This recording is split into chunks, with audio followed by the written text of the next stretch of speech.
തൃശൂർ പൂരം അലങ്കോലമാക്കൽ കേസിൽ കേന്ദ്രമന്ത്രിയെ ഇന്ന് ചോദ്യം ചെയ്തു. പൂരസ്ഥലത്ത് എത്തിച്ചത് ആര്? ഇതായിരുന്നു ഏറ്റവും പ്രധാനപ്പെട്ട ചോദ്യം. സിപിഐയുടെ ഏറ്റവും പ്രധാനപ്പെട്ട പരാതിയും അതായിരുന്നു. അത് BJP പ്രവർത്തകരെന്നാണ് സുരേഷ് ഗോപി ഇന്ന് നൽകിയിരിക്കുന്ന മൊഴി.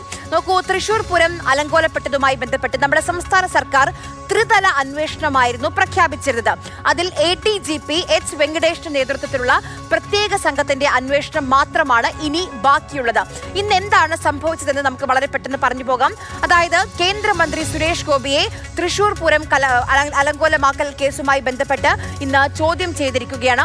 തിരുവനന്തപുരത്ത് വെച്ച് അതീവ രഹസ്യവുമായാണ് സുരേഷ് ഗോപിയുടെ മൊഴി രേഖപ്പെടുത്തിയത്. പ്രത്യേകം തയ്യാറാക്കിയ ചോദ്യാവലിയുടെ അടിസ്ഥാനത്തിലായിരുന്നു ഈ മൊഴിയെടുപ്പ് നടത്തിയത്. Thiruvananthapuram city police commissioner Thomson മജാസ് അടക്കമുള്ള ഉദ്യോഗസ്ഥ സംഘമാണ് ഈ മൊഴി രേഖപ്പെടുത്തിയത്. സുരേഷ് ഗോപി പൂരം അലങ്കോലപ്പെട്ട സമയത്ത് ആംബുലൻസിൽ എത്തിയതടക്കം ഉദ്യോഗസ്ഥർ ചോദിച്ചറിഞ്ഞിട്ടുണ്ട്. ഈ ചോദ്യത്തിന് സുരേഷ് ഗോപി നൽകിയ മറുപടി, അതായത് തന്നെ അവിടേക്ക് എത്തിച്ചത് BJP പ്രവർത്തകർ ആയിരുന്നു എന്നുള്ളതാണ് സുരേഷ് ഗോപി കേന്ദ്രമന്ത്രി നൽകിയിരിക്കുന്ന മൊഴി എന്ന് പറയുന്നത്. ഈ തൃശൂർ പൂരം അലങ്കോലപ്പെട്ടതിന് പിന്നിൽ സംഘപരിവാർ ഗൂഢാലോചനയുണ്ട് എന്നുള്ളതാണ് CPIയുടെ ആരോപണം. സുരേഷ് ഗോപി ആംബുലൻസിൽ ആ സ്ഥലത്തെത്തിയത് അന്വേഷിക്കണമെന്നും ആയിരുന്നു CPI ആവശ്യപ്പെട്ടിരുന്നത്. തൃശൂർ പൂരം അലങ്കോലപ്പെട്ടത് സംബന്ധിച്ച് പ്രഖ്യാപിക്കപ്പെട്ട അന്വേഷണങ്ങളെ എല്ലാം പൂർത്തിയാവുകയാണ്.